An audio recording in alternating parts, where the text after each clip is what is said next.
Yeah, welcome back. Now for part 2. Again, small outline. This is a bit less. I don't actually think I'll end up at the whole 1.5 hours, but I wanted to have some time for more questions and answers, hoping that this time there actually are any. Yeah. The first one, which is called Dictionary Schemes and Context Models, if that doesn't mean anything to you, we'll see it later one. A bit of theory still. I'll try to keep this short because it's not really that important that you understand the details. And then we'll get into this section, which is just 2 subtopics, but both are, I'll talk about both extensively because this is how to reorder data and how to make it compress better. And this is, I think, what most of you are interested in. And I'll need the background from the section 4 for that. Okay, so on to section 4. And more specifically, so-called dictionary methods. In most types of data, you have lots of repetitions, which are usually a really high count of small 2 or 3 byte sequences that get repeated. But there are also a few really, really long ones, like when you would copy a whole subroutine from your program somewhere else, you would get a very long sequence that's exactly the same, stuff like that. And how can we make use of that to make it compress better is the main question. And the idea is that you don't code each character individually, like you would in our previous section, but instead try to code whole strings with a dictionary, which is not the normal hardcover kind. You don't have a book of English words used for that, but rather you build a dictionary from the data you've seen so far, from the compressed data. That's the idea, because again, this ensures that your dictionary actually matches the data. If not the current data, at least the past data. And if the current input is found in the dictionary, like the 5 characters that are coming up right now, for example, you don't store those 5 characters individually, but a reference to the dictionary where those 5 characters are. And this reference is usually smaller than the string itself, because that's the whole point. You try to make those references small, so this kind of encoding pays off.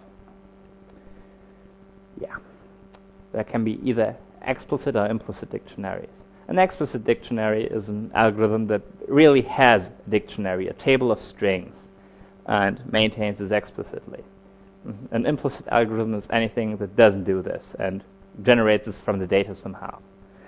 The dictionary is not stored along with the data. This is not something you put in the header or similarly, like you would, for example, with vector quantization. Not a table you store anywhere, but a set. It's being built from the data. And this is not something you do in a pre-processing step, but this happens as you are compressing it. And it's built on the fly. Explicit dictionary methods are basically quite dead, because implicit coding is easier to combine with other algorithms for various reasons.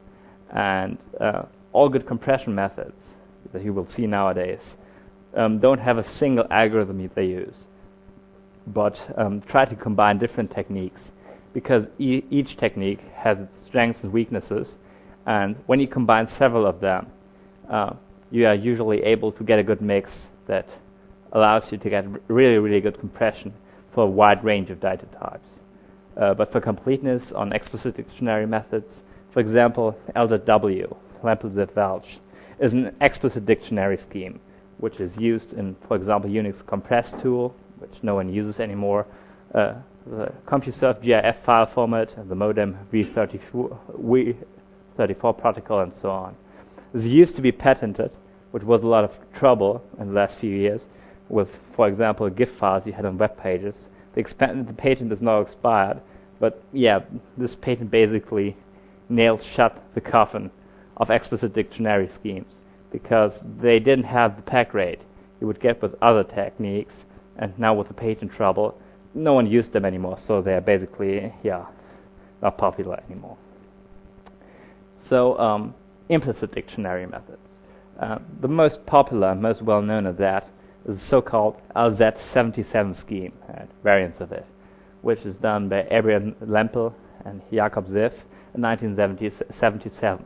This is really probably one of the most important publications in the data compression world, because this algorithm is the basis for, basically most packets you've used in your life. There are things like APAC, which is a DOS4K packer, or also bigger files for the packer used in UPX, or combined with Huffman coding, you get basically all popular packers like LHA, which is again pretty much outdated, in ARJ, but also zip, RAR, CAP, and so on. Or if you combine it with arithmetic coding, you get LZMA, which is used in 7-zip and several current executable compressors, or Crunchy, which is a different variant of coding but also uses LZ77 combined with arithmetic coding, and lots more. This is really, really popular, and everyone of you in this room probably has used a variant of this in some way or other. What it does, it uses a so-called sliding window of fixed size. For example, in zip files, this is the last 32 kilobytes that you have coded. So it tries to predict whatever is going to come up from the last 32 kilobytes it has seen, and tries to find matches with those 32 kilobytes. And obviously, longer matches are better. If you find a match, several characters that match, for example, 2,000 of them, 2 kilobytes, you obviously can get a really, really big compression from that. But if the longest match you can find is something like 3 characters, depending on where in the window it is, it might be beneficial not to code it at all. So the longest match is not necessarily the best one. If you don't find any match with this history window with the last 32 kilobytes at all, then you just try to code it as is with whatever you used before. The result is a sequence of tokens, or so-called literals, which is just data that is stored literally, that is not changed in any way, and so-called match tokens, which are a reference to data that happened, say, 2 kilobytes before, 4 kilobytes before, whatever. And this compares to packet-based RLE schemes I mentioned earlier, because you have those packets of data that mark repetitions, and it's coded in a very similar way. Then you try to encode this token sequence. In plain LZ77, this is a fixed size code with a few bit fields that's used to code everything. Then there were further variants like LZSS, which has first a bit that tells, is this a match? So we have a reference and an offset in length here, or is this a plain character, in which case we just store the character. Or zip, which does some Huffman coding on top, and newer algorithms do arithmetic coding and even fancier methods and try to predict things, but it's basically always the same general idea with some processing afterwards. The take-home lesson on this, if you use something LZ-based, and you will, if you use an executable packer, you probably will have a packer that is based on the scheme, you wanted to find long matches. So you want long string repetitions as is, that really just one string that appears multiple times. And if you manage to make data repetitive, so you have lots of repetitions, it's a good idea.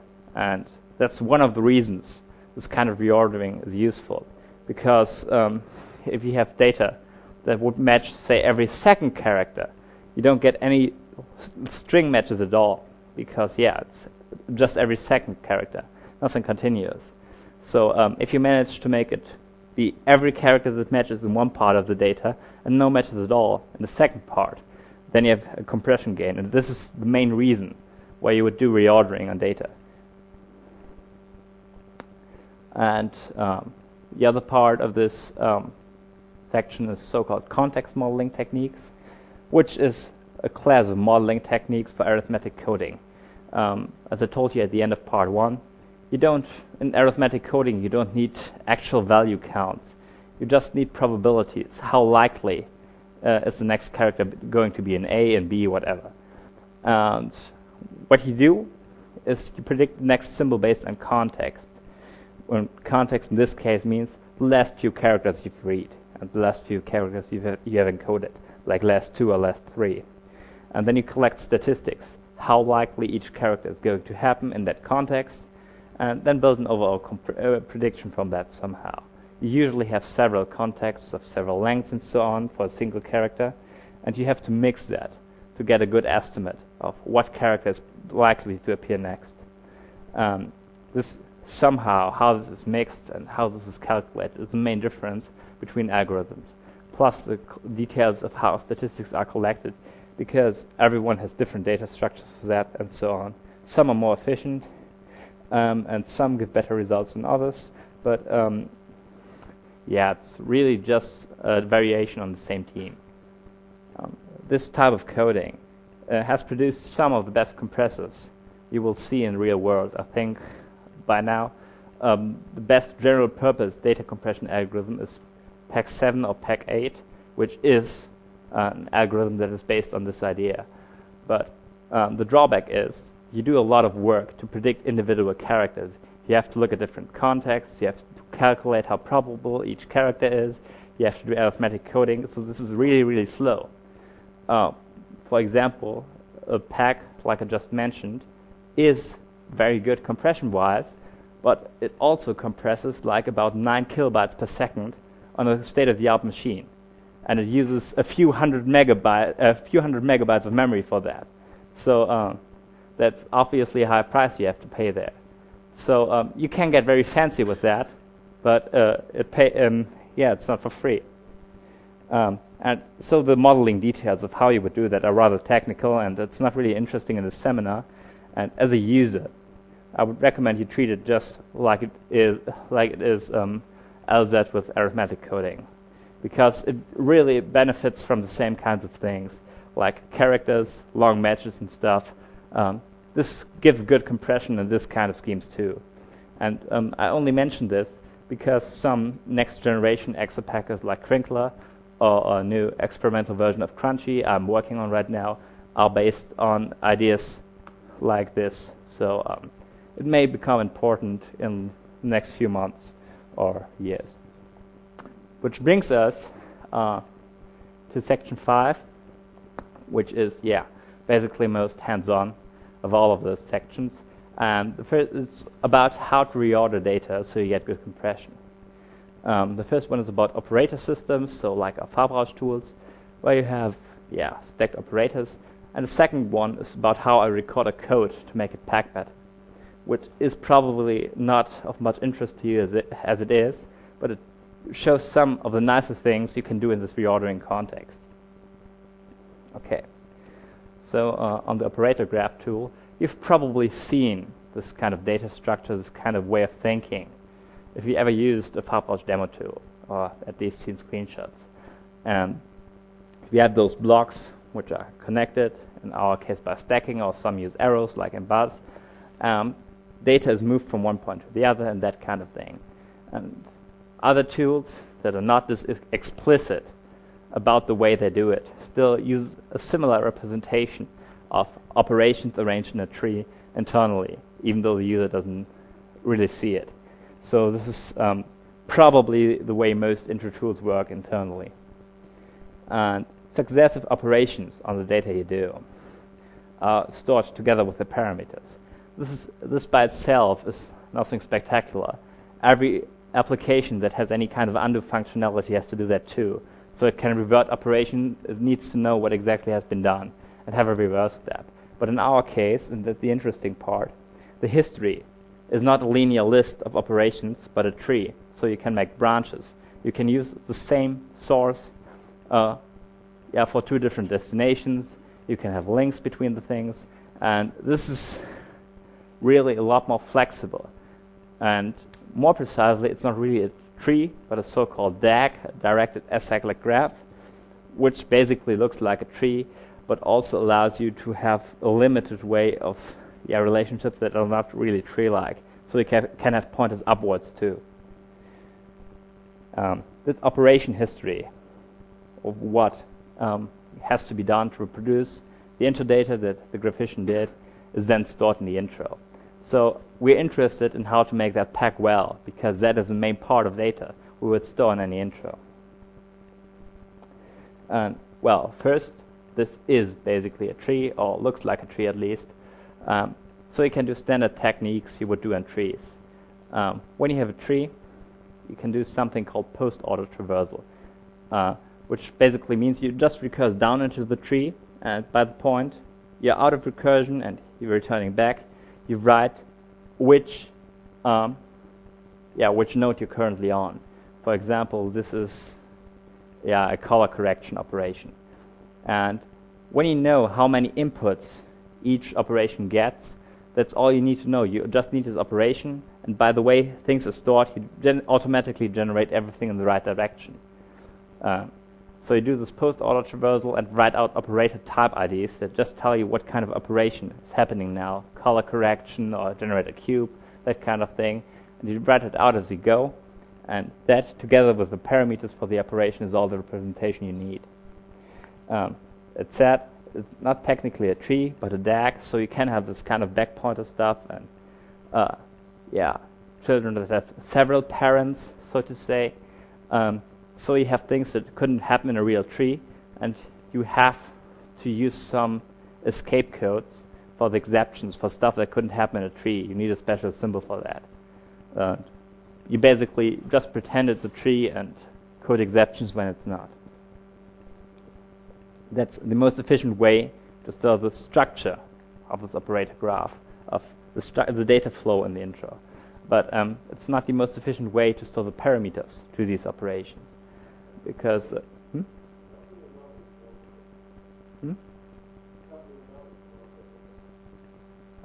don't understand the concept. How do you know this way is most efficient? Because it's very implicit. You this kind of stuff you need to code. Yeah, you code a minimal amount of information. You need the minimal amount of information. Yeah, well, it's a minimal amount of information you need to code. You need those operator type IDs anyway. And any other way to code it needs some additional information as well. I mean, this is not mathematical. Well, that's a proof. That's a proven fact. That has been proven 30 years ago. I mean, that's just basic knowledge. You can prove that the entropy is exactly that, the post-traversal ordering. But this is DH done. This is DH key. Yeah. So this exception, escape code. Okay. Yeah, sure. This is not. I don't know if it's most efficient. I don't mean it in a way, as in you couldn't squeeze a few % out of that, but you could probably do some fancy escape coding stuff, but it's not really relevant to what I'm trying to say here, so I just skip that. And yeah, of course it's a risky statement, and you could probably prove me wrong, but I don't think it's really relevant at this point. So I'll just skip this discussion and go on with the operator parameters. Because the problem there is that those parameters are different beasts from the type IDs. They have a different structure. The straightforward way is to store that together with the op type. So you just store this op type, and then the parameters for this op, and the next op in this post-order traversal. When you do that on the data set we use in the Krieger beta version, you get about 30 kilobytes packed again with a simple encoding I mentioned. But a fact is that, again, operators of the same type, like most cubes, have a very similar setup, because certain parameters like tessellation you usually don't change. You want those in any way, because some cubes need a special tessellation, but a lot of cubes will simply be 1 by 1 by 1 faces, and that kind of stuff. So operators of the same type tend to have similar data. And this tells us that it's a good idea, probably, to try to group them so we can exploit the differences between them better. And so what we try is we store all operators of the same type together. But to do that, we obviously need to store the tree and the operator parameters differently in a separate way, because by now the operator data doesn't happen in the same way, in the same order as it does in the tree. When you do that, you get about 28 kilobytes, or about a 7% gain in compression ratio. And the changes to the loading code are really quite minimal, because it's undoing this reordering is basically just changing, just building a list of pointers first where every data is, but and you have to assert it first, but it's not a big problem. It's not a lot of code, maybe 50 bytes additional. So this is no huge gain in compression you get there, about 2,000 bytes, but it's at a cost of about 50 bytes of code.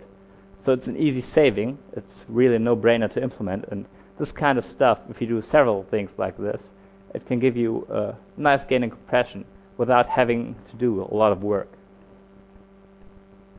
And the second example I was going to mention is x86 Intel architecture code.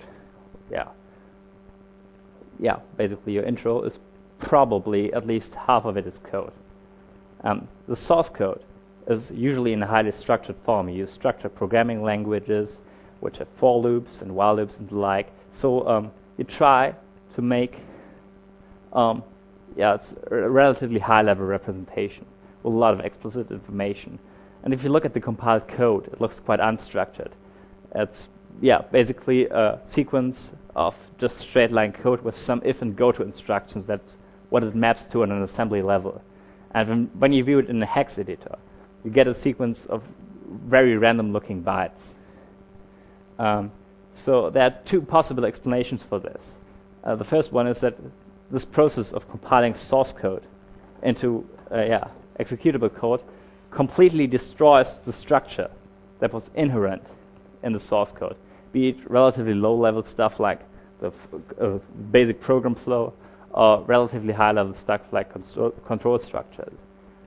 The other explanation would be that this encoding of instruction still has that information somewhere but hides it. Both of those are true in part. Use some of the structure because as said, what a compiler basically does, it converts all kinds of loops into ifs and go-tos, because that's what processes actually execute. And that kind of structure is lost. But a lot of the structure really gets transferred in an easy way to the assembly code. And so we try to make this way the instruction encoding hides the structure of the code and what are individual commands and stuff like that. We try to reverse that so we can get better compression. There'll be some assembly code in this section, Intel assembly code. If you can't read that, just ignore it. It's not that important to understand it. It's all color-coded, so you can see what's going on and see what I'm talking about. This code example, which is just a dump from one of the Werkzeug routines, just a disassembly listing, with the actual code bytes, which is what the processor actually gets to see and gets to execute, highlighted. Now this is all in different colors, and I colored this differently because those byte values encode different parts of the instruction. Some of that is addressing modes and stuff like that. Some of that is operands, and as you see, it's basically a random mix of different data types. It's first a few bytes of opcodes, then it's an address, then another opcode, then it's some relative offset, and this kind of data always has a very different distribution, a very different meaning, and it's all munched together because that's all the information the processor needs to execute, and it all needs it for this one instruction. So it's all in there in the sequence in which the processor needs it. This is obviously a good idea when you're trying to build a processor, but not a good idea if you're trying to compress it, because you want to separate data that has a different meaning, and put everything with a similar meaning together, so you can exploit the structure better. And what I color-coded here is different types of the opcode encoding for Intel instruction. Like here, you have instructions with some parameters, some addressing modes, and this gets translated into that string here. And the red one is an offset and stuff like that. So you can see here what gets mapped to where, and you really see it's kind of weird. It's very mixed. And it's not that it's systematic. It doesn't look very systematic. The reason for that is that the original instruction set was for a 16-bit processor, had far less instructions, and was based on completely different concepts. They always added and extended that architecture, and basically added a lot of hacks too, and it's all very patched up by now. Because, yeah, it's a 20-year-old architecture, at least the original idea, and they always did some changes and some modifications, and by now it's basically a mess. You always have those different types of data in one big data stream, which are, for example, actual instruction opcodes, like the black ones here, or address displacements, like here, those red ones, or addresses themselves in the code and in the data and stuff like that. It's all mumbled together. And those values have completely different characteristics and completely different distributions. So what you want is to separate those again, so you can exploit the individual structure in each of those data types. So how can we improve this? How can we separate this? The idea is the same one as before, actually. We try to group data that sticks together, that belongs together. And we don't want to have to store some elaborate metadata that tells us how to decode this again and put this back into normal x86 code. There are several reasons for this. One main reason is that you want this to be reversible, because it can always happen that, someone has a jump table or whatever in your code section where it doesn't really belong, but it's just random data in your code section, and you want to be at least able to still decode this correctly anyway. So you need some mechanisms to decode that, but you want it without additional overhead. And can we get away without storing any metadata that stores us how to decode this in an efficient way? Well, I wouldn't be mentioning this if you couldn't, but you try to stay with the basic opcode encoding, because the processor can decode it, so we can too, and it also means that we don't have to do any additional processing after the reordering stage. We don't have to translate that back into executable code again. After we've undone the reordering, you can just jump into it and execute it. But we try to split it into several streams. To do that, to find out which one of those bytes, which is everything the processor actually sees, this byte stream, is an instruction, which one is an address, which one is a displacement. You need a disassembler. It doesn't need to be a perfect disassembler. It doesn't need to be able to give you instruction names of the actual encodings. And some things like prefix bytes, you can just treat those as if they were individual instructions. But it needs to be able to determine what type of data is what. What is an opcode? What is instruction data? What is address offsets and so on. And you need to be able to determine instruction sizes so they don't get out of sync.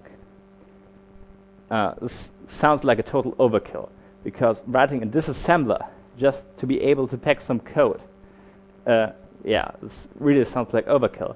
But you don't need much information. You just need a bit of flags, actually. And what I do in Crunchy is a very simple table-driven disassembler that fits into about 200 bytes, plus another 256 bytes of tables that are everything I need to disassemble x86 code approximately. This is not perfect, but it's reversible, and that's enough if you're doing compression. So, another interesting point is call instructions when you're calling subroutines. This is important because when you have a high-level language code, you call a lot of functions. Most of your code lines are probably calling functions in one way or the other. So this happens a lot, and those call opcodes are quite big. This is 1 byte for the actual operation that tells the processor now the call coming up, and there's 4 bytes, which is a relative offset to where should I jump from here, how far to get where I want to be. This is relative, so it's no problem to move programs in memory. That was the original idea. If you have to load a program at a different address, you can do so without having to patch every single call, because the relative offsets don't change if you just move it. But it hurts compression, because usually some functions get called very often, others just get called a few times. But those that get called several times, you would expect to get some gains in that, because it's this call opcode and the same address, and you have that several times, so you would expect some compression. But with the relative offset, the offset you see for this call instruction is different every time a function is called, because it changes every time. So relative offsets are different each time. So you transform that back to absolute offsets by just adding the position of the opcode back where it is in the source file. This improves This improves compression by a few percent. I didn't have the time to prepare actual numbers because it's actually relatively hard for me to test, because I only have the sophisticated code filtering software and I don't have old versions lying around anymore. And would have been a real work to just turn that back into the basic one, so I can tell you the exact ratio, but it was a few percent, 3% or so improvement. And this kind of technique is used by UPX and other similar exit packers. But we can also take that one step further, because a lot of those functions get called several times. You don't, even if the offset is the same every time, you don't want to code it every time by itself. What you do, you keep a list of locations that got called in the recent past. Doesn't even have to be unique. You can have the same entry into multiple points in this list, doesn't matter. This makes list management a bit easier. And if this offset is in the list, you just code the index in this list instead of the actual offset, which is a 1 byte or even smaller index instead of a whole 32-bit address. And doing this on this already absolute transform gives you another 2% code size improvement after packing. And still, we're not through, because you can, when you have that kind of logic, where you actually try to exploit the structure of how call instructions look, you can go even further and look at how functions look, because those are most likely call targets. Functions are what you're trying to call. And if you're using the Visual C++ compiler, like we do, for example, the spaces between functions get padded with a few breakpoint instructions, which is just there so you notice an error if you accidentally, by some way or other, jump somewhere you shouldn't between functions. The idea is just that you catch this kind of bug. But you can, this kind of opcode wouldn't be executed in normal code flow. But you can use that to determine where functions start, because each time you have this padding with breakpoint opcodes, you know, okay, the next non-padding thing we're going to see is probably the start address of a function. So when we see some padding sequence, we just add the end of this padding as a potential call address and hope that it is actually a call address. In the worst case, it's just happens to be that you actually use this breakpoint opcode somewhere in your program, and that entry will not be used. So you lose one table entry, and it's not really a big deal. But that way, we can usually predict call targets even before they first get called, so we can have a good guess about what's going to be a function and what's not, even though it's never been called. Actual hit rates for this are very high, and most intros are packed with Crunchy have done some checks. You get a 92% hit rate on this. So 92% of all calls are encoded with a complete offset, but only with this index number, because either we found it first, or on the second call it gets coded with that index. So this really helps a lot, and it gives you another 1.5% improvement on top of everything else we already had.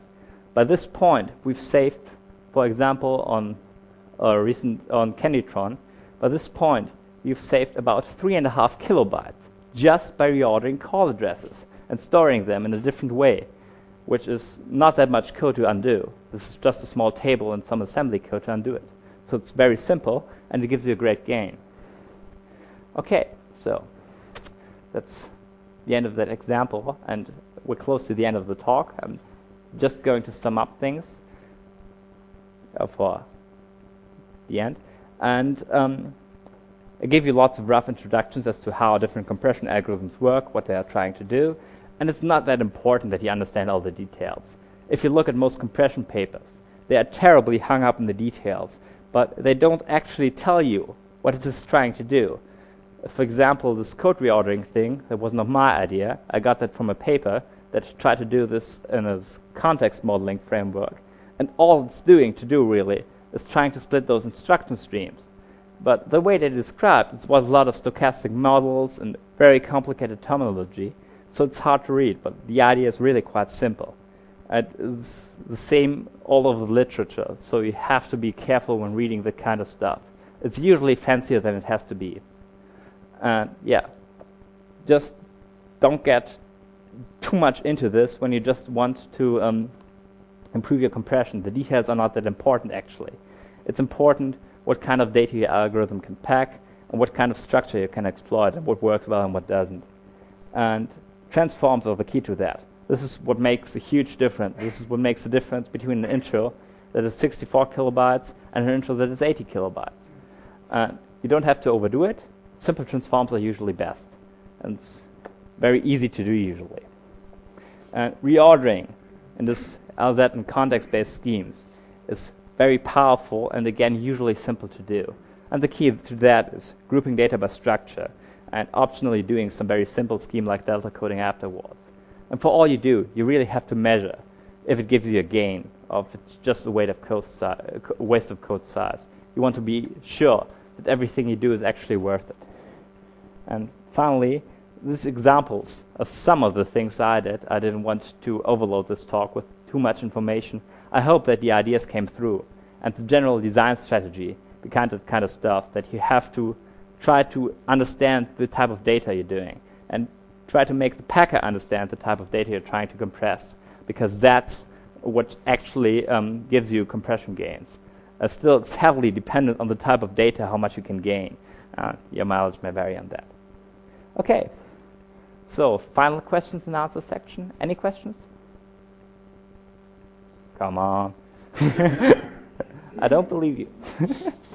Yeah. But explicit and implicit dictionaries, the compressors, you said there's advantages to code the references so that they are as short as possible for those for those entries which come often, and it's possible with streams with explicit dictionary. But with implicit dictionary, am I understanding this correct? That arithmetic coding or similar systems that are afterwards do mostly the same, with an added benefit that it also works for the data. No, the actual benefit in doing implicit versus explicit coding and that kind of framework is that in explicit coding, you just get a sequence of coded strings. You fill up your dictionary initially with single characters and add longer strings as you go. So you always have codes in this dictionary and you never leave it. The advantage of implicit coding is that for every character, you can actually decide whether it's worthwhile to code a match reference or just use the arithmetic or Huffman code or whatever you're doing. That's what gives you the difference, and that's what makes it easier to integrate. Because when you have Huffman coding, say, on the explicit dictionary, you have to code all the dictionary entries. And this can be a large number, and it can be hard to get statistics and that kind of stuff. The advantage of implicit coding is that you can really keep the dictionary scheme and whatever else you're doing separate. That's what gives you the advantage in coding, because you can just decide on a case-by-case basis what is the better idea to code something. Okay? Any other questions? Yeah? Did you also investigate Borrows-Wheeler transformation or something like that? Or do you know of any packer that uses it? Yeah. Explicit packer, of course. Yeah.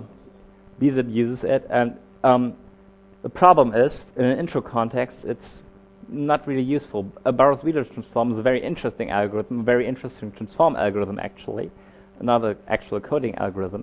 But the problem is that it really just works well for large amounts of data. Say, you need a few hundred kilobytes at least. I've done a lot of experiments with that kind of algorithm, but I've never managed to get interesting compression rates, like a lot better than LZ schemes, in an intro context. So, yeah, just not used it so far. I've done some experiments, but it's usually not worth it for intros. Yeah? Have you ever thought of writing your own kind of virtual machine with your own opcode? We've thought about that. We actually started writing a forth-based intro system with some kind of forth, if you don't know, it's a stack-based language. But the problem is that writing intros in this kind of language is really a pain in the ass. And you don't want to do this. So we tried this for a few months, but it really wasn't worth it. It wasn't worth the work. It wasn't worth the gray hairs. So we just skipped it and said, okay, we still use C++ and try to make C++ compiled code compress as good as we can. But I know some people who've tried successfully to use it for case. So it can actually work, but it's really, really, it's basically annoying to code that way, at least for larger projects. Okay. No questions anymore? Yeah? Just one quick question about interrupt-free stuff. Yeah. You said, I have 3 slides before. Yeah. That's just something that you use to find the begins of functions. That Yeah. Okay, so it's just something. This is just. It's not really anything used for compression. It's just. It's just something. That's an interesting property. Structure. Yeah, that's an interesting property of Visual C++ compiled code that I can easily use to deduce beginnings of functions. Because you usually don't have breakpoint opcode, so that the whole code I can just treat as if it was a beginning function marker. So it was kind of neat, but it's not necessary now. Yeah. Why didn't you use the map files coming from the compiler? I use them too. But the problem is, the interesting thing about this code stream thing, you need to undo all the transform stuff in the depacker. Everything that's in the instruction stream, like in 3 opcodes, I get anyway. I don't need to code them explicitly. When I do a map file, I need to store that map file information separately, so it gets bigger. Okay? Yeah. And yeah, Ronnie was just winking to me I should stop. If you have any further questions, we can just do it here, but another seminar has to start soon, so that's the end. Thank you for visiting.